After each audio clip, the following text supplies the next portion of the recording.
Hello, and welcome to Witchy Woman Podcast. I am your host, Danae Sweet, and this is Season 5, Episode 2.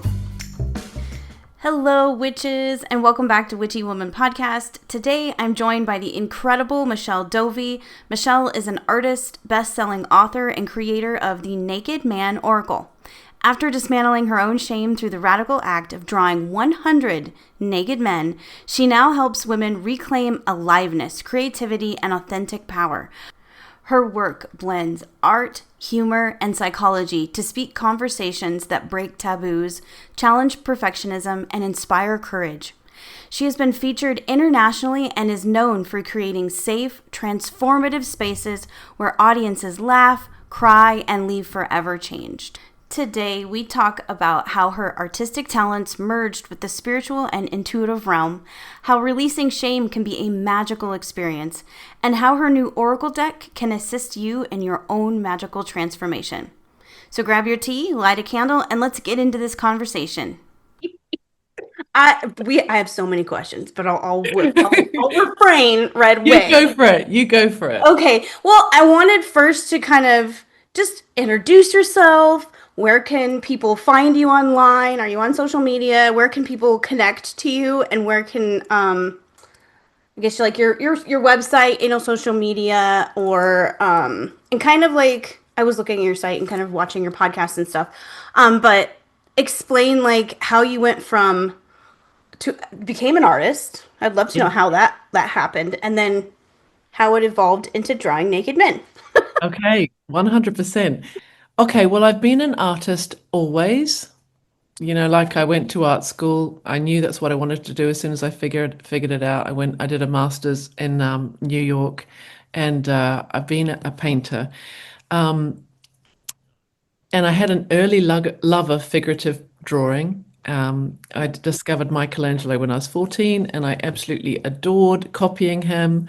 But I do remember a moment where I was making all my girlfriends' cards, like Christmas cards, and I was drawing Michelangelo drawings. And my friend's mum was like, "Why are you drawing all these naked men?"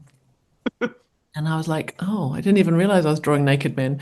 But anyway, fast forward, and I ended up sort of putting aside my love of figurative painting. Anyway, painting, I'm quite well known for painting trees, actually. Yeah, I love them. I was looking at all your art the other day, and it's gorgeous.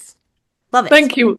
Well, the funny thing is a lot of times people have said, oh, they're kind of like dancing figures, but it's like, yeah, kind of really. And I did have a moment like 20 years ago where I started painting naked dancing women. But that didn't last very long. So I was kind of like I was represented by a gallery, showing, exhibiting, painting my trees. And a couple of years ago, when I was in the middle of divorce, I went to Florence to spend a week drawing, and I drew on the first morning in my sketchbook a statue of Apollo. And when I looked down, I didn't mean to do this, but there was this hole in the middle of my drawing, blank space where the genitals should have been. And I was like, huh, that is slightly weird. Hello, subconscious. You drew them like a Ken doll. Huh. And then I was like, is it possible that there's some message early on about like what you should and shouldn't look at? And I couldn't remember anything, but my guess is that somehow I got that message.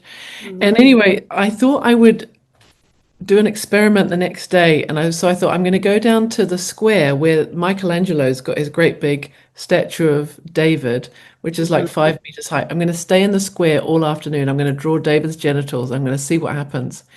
And all around me, people started behaving crazy. Like the tourists were kind of like these young, beautiful, I remember these beautiful teenage boys kind of running up to me going, wow, what are you doing? And then when they saw what I was doing, they were kind of like horrified. And then their dad came up behind them and were like, what are you looking at, boys? And they were like, and then he looked at what I was doing and he was horrified. And they all looked at each other horrified. And there were these girls beside me, like an Italian family, kind of walking back and forth, pretending not to look. And I was like, this is really interesting.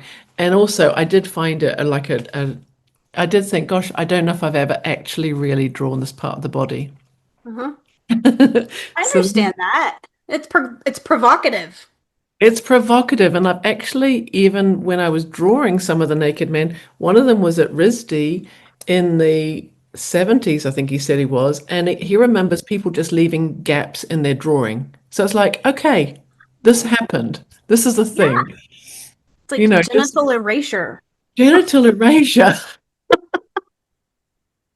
Oh my goodness. Oh my There's gosh. there's actually something called genital amnesia, which is to do with the fact that because there's so much shame around our genitals, most people don't really know what their genitals look like in Oh their my, brain. So anyway, I learned that from a sexologist on one of my podcasts.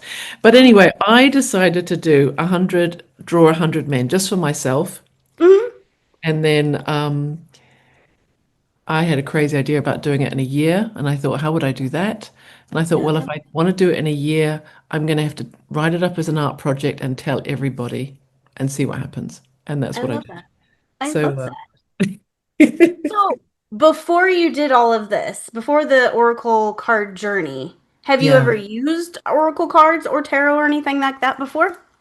Well, I've definitely used lots of cards. For quite a long time, my spiritual path was Celtic shamanism. Ooh. So it was really familiar to me, Oracle cards, Mm-hmm. and journeying and tuning in to all of these things and archetypes. I kind of knew that world. That's Um, awesome. But it did feel like a totally outrageous thing to make oracle cards out of naked men. In fact, I guess what I learned is with shame is Mm-hmm. like to work on that edge of what's absolutely outrageous is in fact the most healing thing. Oh So yeah. it's like if I had an idea that caused me to go, no way, it's like, okay, that's the one. Mm-hmm. Yep. I understand that. This podcast is kind of the same for me. It's very therapeutic. Yeah. In the beginning, I was like, do I talk about witchcraft? And everybody in my town's gonna know that I talked about it. And I was immediately like, like that, oh my God. Yes. And I'm $100. should I be doing that? And I'm like, well, if this is my reaction, then I should. I need to heal something. So totally understand that whole moment where you're like, oh Well, my gosh. I totally understand what you're saying. I was thinking about that question you were saying about, like, would I identify as a witch? And it's Yeah, like, oh, that's such a powerful, potent question because of the consequences. it And it's is. like, is it safe? That's Right? my main hesitation about saying or using the word witch in the world is like Oh yeah. what the consequences will be. There's no other issue. No. It is the word witch has a ton of baggage.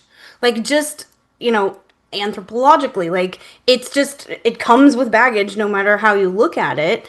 And then you apply that to whatever social climate you got going on in your region and country, and it adds just more baggage with it. So it's a lot to unpack. I have friends that have been for all like they're doing witch stuff. They're following the cycles of the world of nature, and they celebrate certain things, and they use candles and herbs and manifest and all this stuff, and they still are like, not gonna use that word, not quite yet. And and it's everybody does it in their own time, because you can't force. It's like forcing. You can't force that. It's something you've got to kind of go, am I okay with that?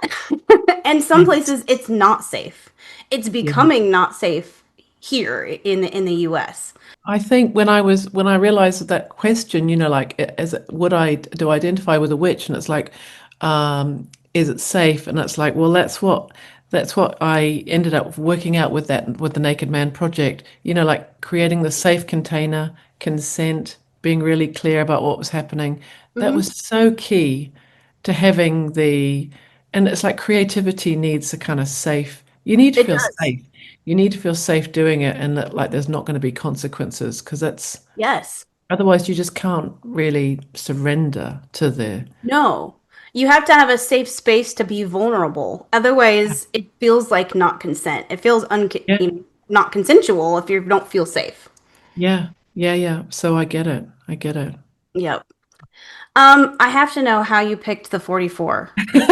If you drew 100 of them, like how did you pick the 44? I gotta know. Well, I'll tell you what, it was very simple. I actually just did the first 44.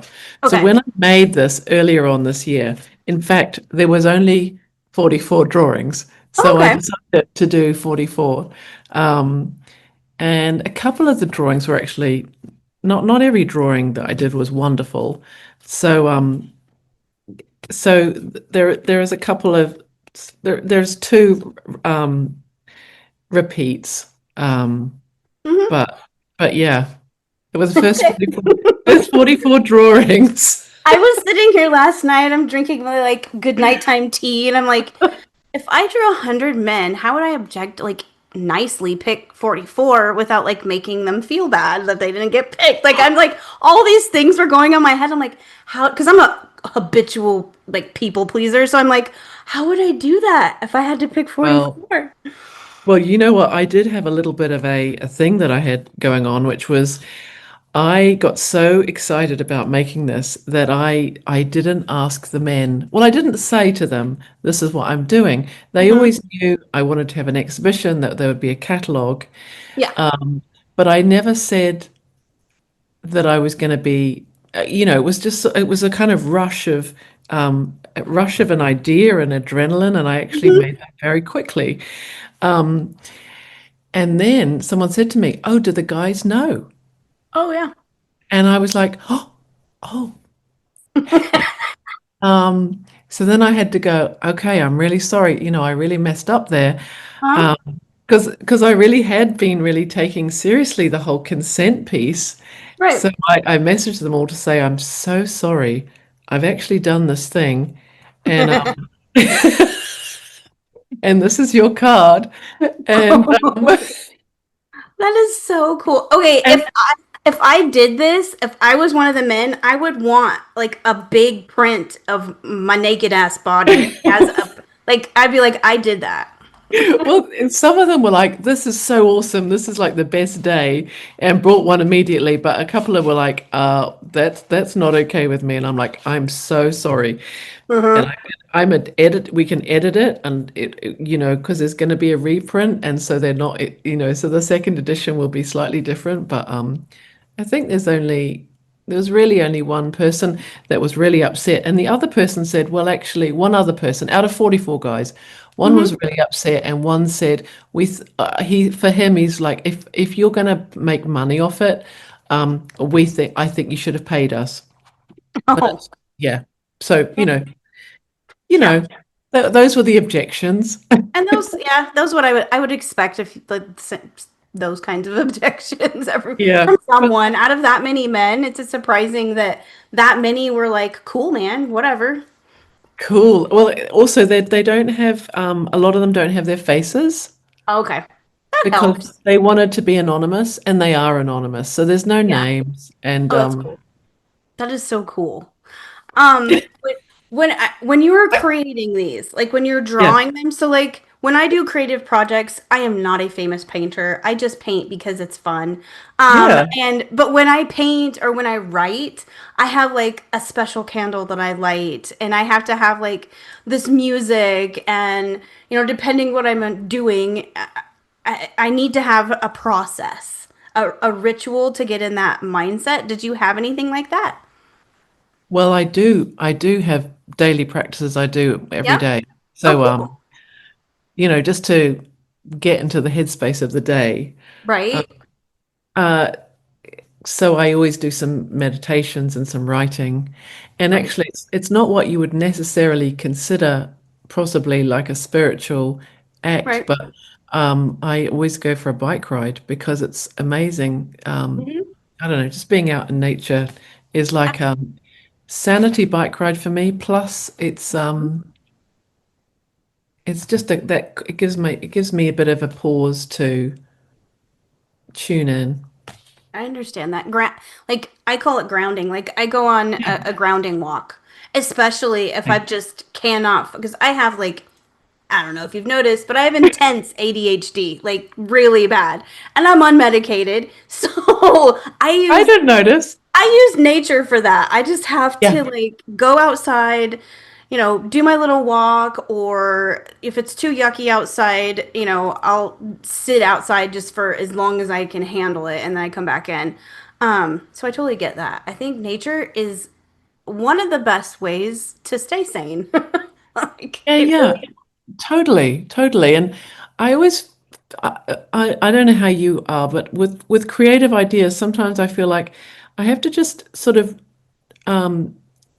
like not look at things directly. If I'm doing something indirectly, I don't know, I can get ideas. So I have a lot of ideas, but I'm Yes. not looking directly at the canvas. It's just kind of like, how can I just move through the space in a way where I'm not looking directly at it, and then I don't know, things can come in.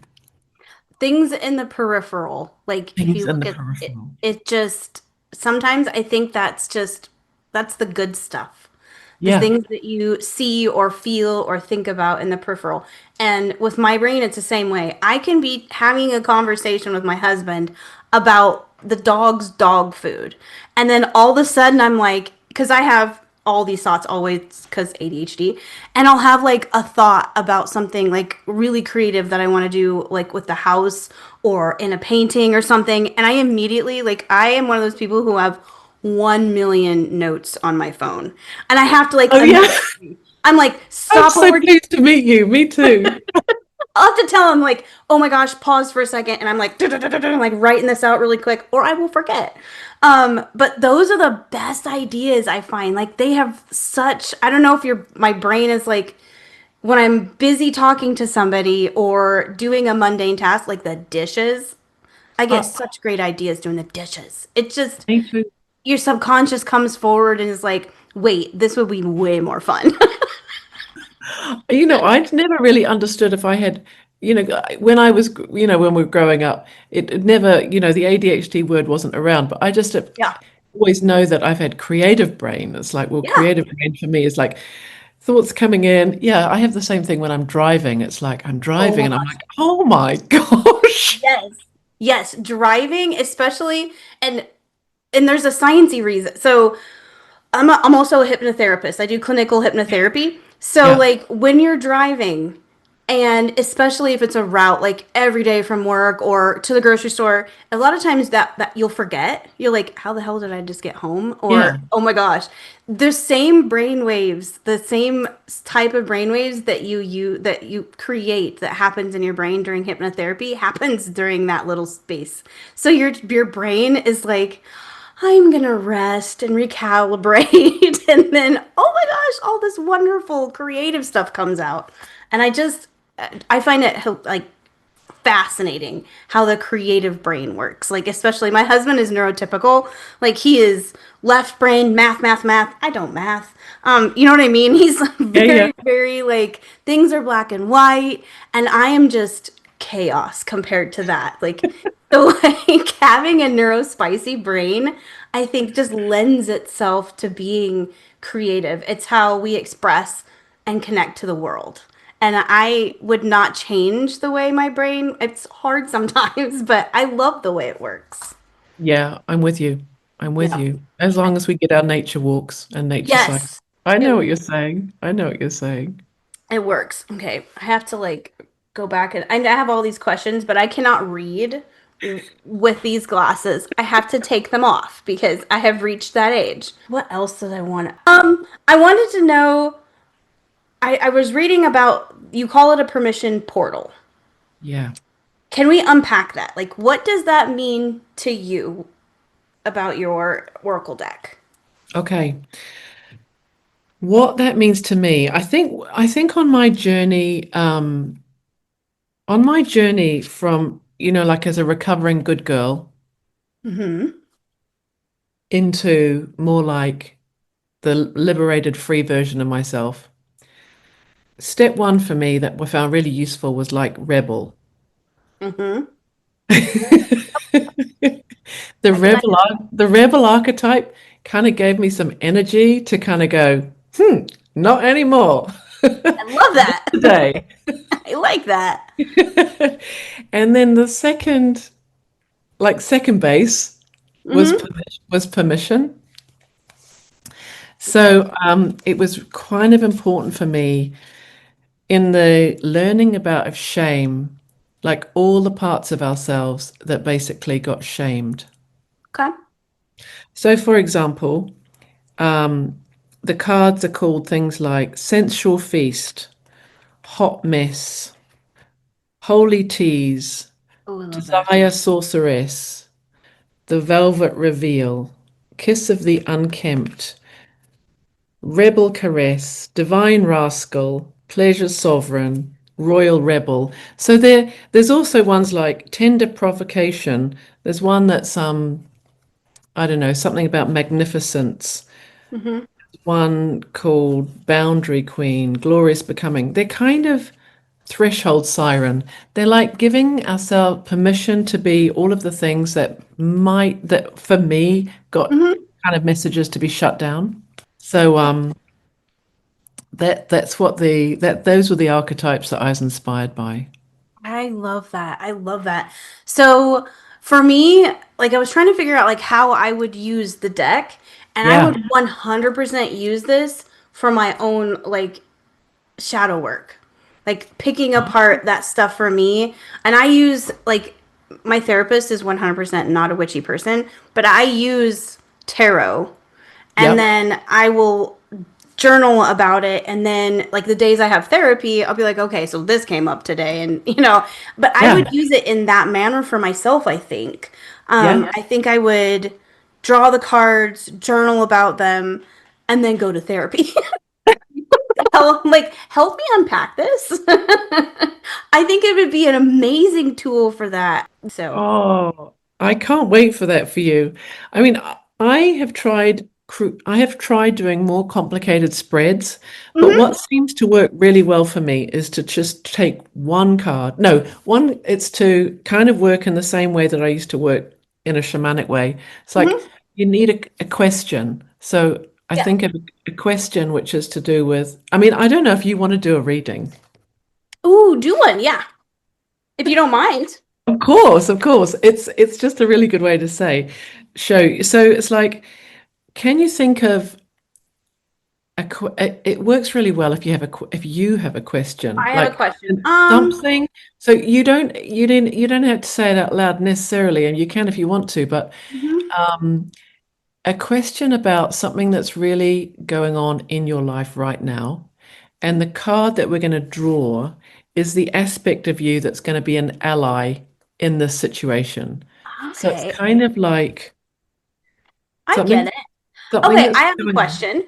Yeah, I have a question. So, as a woman going through perimenopause and going through yep, all these changes and having a husband that's also, I mean, they go through changes too. Like they're not. We call Brad and I call it menopause. So, like, how do I? What is keeping me from being vulnerable, more vulnerable, so that we can connect better? On a more intimate level. Like as we get older, things change, and we've been in a relationship for like 13 years. So, your relationship evolves and ebbs and flows, and I try to keep that connection. Um, Stress lately has keeping me like very stifled, but that would be a good question for me is how do I or what is keeping me from being vulnerable with my partner right now? like amazing. So how I would think of it is we're going to draw a card that is going to be the aspect of you that's going to be like that's going to help you in this Okay. situation. Okay. I always feel a bit of pressure when I do this, but it's like it seems to work. So, Cool. okay, so we're looking for a card that's going to support. And I've got panic about having your name wrong. Danae. Danae. Hmm. Danae, exactly. Danae. There was a it was a information card, not that one. No, we don't need that one. No. No. Ooh, Ooh. divine friction. Oh. I'm going to put my finger over the most important part. I can actually, Okay. I can. can gotcha. Okay. I can send this to you. Oh, cool. Divine friction. Okay, divine friction. That's a really interesting. Okay. Divine friction is about tension, growth, and sacred contrast. She's what Hmm. happens when truth meets resistance and something new is born. Your bestie who says, "This isn't chaos, it's your edge calling." She's Hmm. the place where pleasure meets edge, desire meets resistance, growth meets grit. She's not here to smooth it over. She's here to ignite you through contrast, collision, and the sacred rub that wakes you up. That's beautiful. I You know love what? that. I've never pulled this card before. Love And that. there's three journal prompts, and I can send these to you. What Oh. tension, what tension am I in right now, and what is it asking of me? Mm-hmm. Where am I confusing discomfort with danger or wrongness? I Oof. guess it means, it's like just Yeah. discomfort, not Yeah. danger or wrongness. What if this friction is actually activation, not failure? Ooh. I love that. Those are amazing. Like right off the top, I'm like, oh man. Like I definitely, so I try to feel like your body is a divine, like the divine lives within us. And women to me are the most divine beings, like our bodies. And with my changing body, it does feel dangerous to expose my body, even to my most trusted person, which is my husband, because I am older and it has changed. And I think like immediately I was like, I felt the shame. I don't want him to feel like I am not as pretty or beautiful or as divine as I used to be. Like, I think I need to internalize my own message of I am divine. I'm still built perfectly no matter what. Um, Oh, that's so good. I cannot wait to like dive into all of that. But I definitely immediately felt like, oh, it's dangerous. It feels dangerous for my peace to be vulnerable right now. And I think that definitely leaks over into our relationship because I have to be vulnerable in order to connect and feel intimacy. Whether it's sexual intimacy or emotional intimacy, I think I am holding back quite a bit because I am scared and I don't feel safe. And that's probably because of the world and a lot of my internalized shame. But Yeah. I love that. Thank you so much for Oh, that. I I cannot love wait to that. like unpack that. I love that one too. When I was drawing the men, I was thinking about this the other day. When I was drawing the men, they were having, to be in a situation where there was consent and it was agreed that I could just stare at them for 2 hours Yeah. and they could just stare straight back at me for 2 hours. Yeah. There was a lot of freedom, and in the in them being seen and witnessed and drawn, they felt so much body shame evaporate. That is Like so. like seeing ourselves and just Hmm. looking at ourselves for who we are, not with the critical voice, Right? is Yeah, so what we need. Like it so is. much compassion. Our bodies just need so much compassion. Right. And I know I'm supposed to like my therapist is really good about like if I'm having a bad body image day, Yeah. where I'm just not feeling it and I'm just really hard on myself. She's like, your body got you this far. It had a child and Yeah. you had a C-section and you've had all these things happen and your body still is keeping you going. And I try like I have a candle that I light for my body. Mm. And I don't do that enough. And that like that card reminded me like I need to do that. Like I do it for my house. I feel like everything kind of has like a sentient energy and I have one for my house and I have one for my body, but I know I've done more for my house lately than my own body. So I need to like get back into that ritual of lighting that candle for my body. Mm. Great catch. So, Isn't it easy the way we can just do all the things? right? Like, and I have like such a hard time with scheduling things and like keeping to a schedule, like because of all the neurospiciness going on up here. But the one thing I do keep doing is I light a candle and I'll draw my tarot cards and I journal. I've started doing, I used to have a kind of like dance practice. I used to do some sort of embodiments dance practice, but sometimes I just end up just like, just, like Taking it out. just shaking for 5 minutes. Yep. I do that, but this is so silly. I hate doing the dishes. I hate it. It is the most mundane, horrible task. So I dance it out before I do the dishes.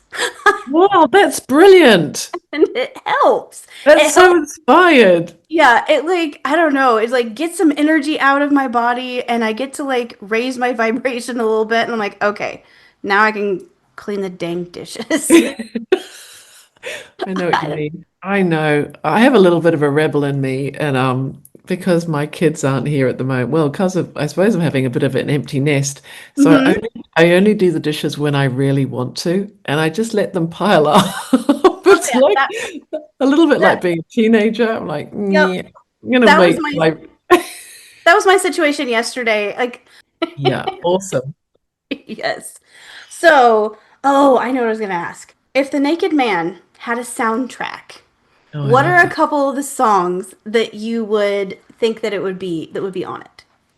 Um, okay, well, I think I know the answer to this because it's like when I was posting about all of this on Instagram and I was choosing the music for the reels, Oh yeah, kind of like disco, actually really good disco dance, I love epic, that. kind of legendary tracks I were love like right in there. I think that's great. I love that. I think that that carries such a cool energy. What else was I? Oh, so you've kind of touched on it, but how has this project changed you personally, and how has it changed the relationship with your own body? Well, it's had a phenomenal effect on me, actually. Hmm. I mean, one thing is that I have going from being like an artist who works on my own in the studio Hmm. to being an artist who was doing all of that drawing. Oh yeah. So I was always having, it wasn't just me on my own anymore. It was like me and the guys, and we were talking nonstop, Hmm. and it was always such a good conversation, and I got so much out of it. Um, and I kind of, my view changed about, and then the Oracle, that was also like an inspired action. It's like, my creativity, I now really love it when when there's a dialogue with Oh yeah. another person. So it was always quite solitary in the studio, Hmm. and now also having a podcast as well, um, Hmm. being on other people's podcasts. It's the richness of the conversations. I'm Hmm. not so.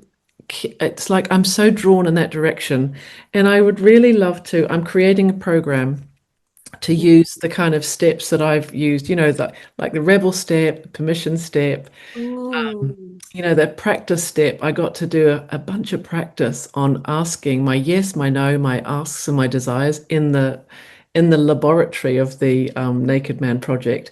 And Mhm. that has kind of been like my steps to being, without shame. It's like the world is pretty open. Like the field is wide open. It's Mhm. quite something. And yeah, I have a different relationship with my body because I know that um, I guess I've got my gaze. I'm good with looking at everything. I don't need to look away, and it's even changed in a way. For example, when I walk down the street, I've got my eyes up, and I'm looking at who's looking at me. And Mhm. I feel like a very active person in the world for being able to do that and being able to connect with people. Sometimes it's just a gaze. It's just like, Mhm. I see you, you see me, and keep going. But it feels very dynamic and alive. Mhm. I love Yeah. that. When you're talking about like looking at people, like actually looking at them, I feel like that's a permission. Like you're giving yourself permission to not be shameful, to feel like Yeah. if I look at this person, oh my God, they're gonna see me too. And that's when you're talking about them, like, oh my gosh, people are gonna look at me too. But that's something to unpack. you know, Yeah. yeah, I think that's so cool the way you connect to the world that way. And I think more than ever, we need to figure out how to connect to humanity and to each other. And you doing that and working on yourself and creating this project is going to create ripples Mm. to help other people change. And I think Yeah. that's beautiful. I stayed with a, like, went to a monastery, like a Buddhist monastery, and I stayed for like 5 days and just meditated and shut up. For me, that's hard, but I shut up. They have like silence. And we got to talk to the monk, and I was asking about how he changed the world when it feels so messed up. And he was like, "No, no, no. You change yourself." He said, "When you change yourself and you unpack all of your trauma and all of your stuff, and other people around you will see that and they'll want to do that, or they'll automatically just start doing that too because you did it, and then her friend, their friends will do it." And he's like, "That's how you change the world, is that you recognize that you are a drop in the ocean, and when you drop it creates ripples." And I think that's what your project is doing for the people around you and for the people that get your deck and use it to liberate themselves. i Oh, think thank i think you. that's Yeah, it's true. And I really know what you're saying about the flow chart. I think my decision to talk about it all on social media as I was going, every yeah. time I did a post practically, I was like, oh my goodness, I'm terrified. What are people Mm-hmm. going to think? Am I Yes. gonna, is the sky gonna fall? Am I gonna be outcast? Is anyone gonna talk to me? Are people gonna throw stones through my windows? Um, Right. but like doing the thing, doing the thing, doing the thing. It's like my comfort zone has expanded so I much. love that. That's I love that. Do it, like seeing you go through, like hearing about your journey and going through it and how you've applied it to your own personal development is, I hope more people do that. I hope more people can see this deck in a way that they can use it for their own development like this. And I do believe, like, I might be an idealist, but I feel like things like this will help change the world. Like, if enough people do the things you're doing and you're not afraid to, like, you're like, okay, this feels very vulnerable, but I'm not afraid of it anymore, and just does the things, I think the more positive things will be. And I also realized in my own, like, unpacking the word witch and becoming open with my paganism, I was worried about isolating, which in this area it is isolating. However, I have found my, like, people. I have Yes. found, like, you with shedding away the shame and being vulnerable, I think you attract people in your life that also appreciate the same kinds of things. And I've created deeper friendships since I have become more vulnerable like this online. And yeah, definitely have had some people go, "Oh my goodness, you're insane." But were they, if they're like that, did I really need them in my life? Probably not. Like, they don't vibe. So I appreciate your example of being vulnerable and doing the things even if you are afraid of it. Oh, well, thank you. And likewise, likewise. And I've had the same experience. Some people have dropped away and like, nah. But other people, you know, but for other people, it's like they're like, yeah, I want to hear about that. Yes. Like, my husband is so he's like, "So it's peens, huh?" Like, yup. So he cannot wait to hear about this deck. He called it a deck of dicks. Exactly. Which it is.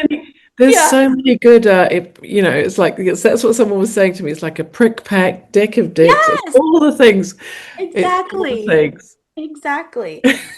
Okay, so if you could say one thing, like, you hope people take away, like they're sitting down, they're doing their own reading, what's something that you wish for them? Oh, what I really wish is that people um could know the thing that they're feeling crappy about Hmm. is not about them. That's the shame. It's I that love. yucky yuck. Oh my God, if someone knows about this, I'm going to be unlovable. That Yeah. thing is the yucky thing. That's shame. We are not the yucky thing. Yes, I love that. That is going on got to be a quote for this because that is perfect. I think that, oh, if people could unpack that, can you imagine how much freedom we could have? Like within even clothing, just wearing what you want, and not being ashamed of your body and what you love. One thing that I think, and it may not be an obvious thing, but when I was thinking about this and your deck and the vulnerability of it, often I think we're really excited about some things. We like, oh, I'm super excited about this. I cannot wait to tell everybody about this new thing that I'm excited about. And then sometimes we don't because we're afraid that we're being silly. Like, oh my gosh, people are not going to like that I like this, or they're going to think I'm weird. And like when I was hearing you say that, that's the first thing that comes up. I'm like, man, I wish everybody could just say I like dinosaurs or I love, this or that, or I am obsessed with geology. Or I'm obsessed with clothing or a certain way of dressing. Like just having that freedom to go, Oh my that, like you said, gosh. this is the icky part, and that is not my problem. This is somebody else that told me that that is icky, and it's not. Yeah. When you said that, it's like the freedom to just say, I really love geology. I Yeah. totally love clothes. I absolutely am passionate about, you know, Yes. whatever it is. Yeah, because it's only probably because he got a little message Yeah. like you shouldn't be excited about that. Yes. I had it the other day. I got super excited about something. I wanted to come down straight downstairs and make a post about it. And I heard the voice in my head, you should probably calm down before you do that. You should probably Love it. have a shower and you should probably do something with your hair. And I was like, what? You know, Yep. Yeah. Unfortunately, we've even internalized these We voices. do. And, you know, basically, it's like a yucky hot potato that people want Yes. to give away as quickly as they can. So the quickest way to give it away is to go, you've got the Yes. problem. And it's like, Exactly. it's just Oh, the yucky hot potato that gets passed around. it is. I hope that people get this deck and they can just bury that hot potato. I Just hope so too, because we have so many beautiful parts of ourselves that have we been do. shown. And We do. And I hope that there are other people out here listening that are like, yeah, but I'm not going to get a deck of peens. You should get it. That is why you should get it because you immediately had a knee jerk reaction. That is why you should get it. Like, if something, I call it like a hot poker. If you think about something and it gives you a hot poker in the side, then that's something that you need to unpack. Well, So, that's what I kind of felt like, I did this drawing of Apollo and I left a blank space in the middle. But looking at the thing that I yeah, was avoiding has turned out to be enormously liberating. So it's beautiful. like that's the key signpost. Like where you don't want to go You should is go. is possibly the richest, the place where you're going to find all the things that you've been looking for. I mean, it's kind of Absolutely. wild, man. It's wild magic. And I think Yeah. that's what happens, like applying it to the witches out there listening. Most of you have been afraid of doing a spell or afraid of talking about witchcraft with a friend, or you're afraid. There's always a fear factor within the craft, I believe. So when we do that spell that we're like, oh, that seems really, really, scary, and we do it, that is when the magic happens. Like you have all that emotion in there, and I think part of witchcraft is emotional energy, and when we have that fear and we let go of it and we put it into our spell work, that to me is like powering it with like a nuclear power plant. Like you release that into your working, and amazing things happen. Just Yeah. amazing things. You asked me where to get it from, and it Yes, is where do we get available it? on my website, or it is available. It's got its own link, which is Oh, cool. Cool. liberate.michelledovey.com. I love that. Yeah. Or Are else we you can, gonna get any more decks? Are we gonna get a female body deck? you know what? I just am not sure. Every time I feel like if I say what's going to happen next, I just don't know. I I get that. haven't entirely figured it out. What I'm really excited about right now is to try and creating a program where I can show people kind of the steps that I went through and to work through that and to Ooh, Ooh, so like a class, they can like go onto your website and like go step by step through the deck. Maybe, or That maybe would you can come to Venice and do a oh, 3D immersion, and then we okay. can do a little bit of an online class, Oh, that a would be cool. final. Yeah, so That would be so cool. I'll have to start saving my pennies. That would be so much fun. Oh my gosh. that's it. Fan. And the real challenge is how to try and make this work on an online space. I know there's a Yeah. way. I haven't quite figured it out, but I definitely know there's a way. And I have come up with a kind of healing piece that I really want to do called the cauldron of catalytic change. And it's like when we really let ourselves express things. So these Ooh. are the things. Thank you so much for coming on the show. Oh, I it's such a appreciate it. pleasure. It has been so much fun. Also, it's something that my listeners don't normally get. We don't normally get to talk to artists and creatives like this. So I appreciate you coming on the show and sharing your journey with us. Well, I am so grateful because I also do feel very witchy, and it's as lovely to be in the space and to be able to kind of talk about it from that point of view, you Hmm. know. Yeah. Absolutely. Thank you so much, Danae. Well, thank you again to Michelle Dovey for hanging out with me and chatting and sharing this amazing Oracle deck with all of you. You can reach her by going to her website, michelledovey.com. She's on social media. I'm going to have all of her links in the show notes and on my social media posts if you would like to purchase the deck or learn more about her. Thank you so much for listening, and that's all I've got for today. So stay witchy. Bye-bye.